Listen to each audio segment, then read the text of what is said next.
Okay, welcome. Here we have some code that Chase has adapted for the current problem at hand. And that is, we've got a marker right here that'll be situated on the quad somehow. And the camera will detect it and then needs to use the location input it gets from its detection in order to correct the location in the space here. So right now, you can see two multimeters reading voltages off that board. This voltage corresponds to voltage that would be on the throttle.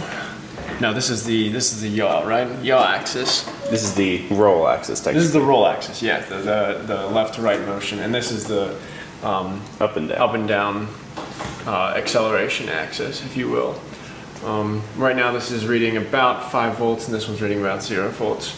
In any case, if this is reading 5 volts, that corresponds to a correction to the right.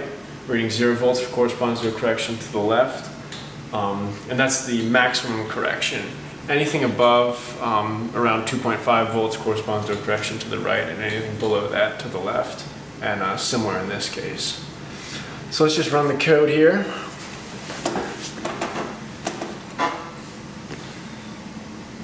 There we go. As you can see, it's detecting the red marker, and if we center it, we're reading about very, very small corrections, if anything.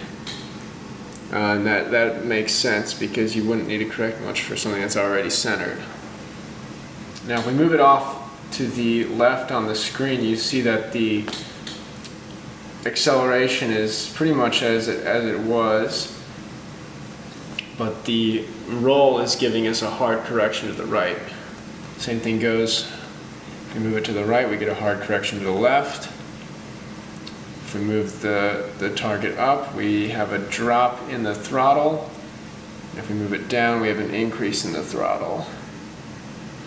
Anything in between those, we get a combination. As you can see, upper left-hand corner, we get a hard correction to the right and a drop in the throttle.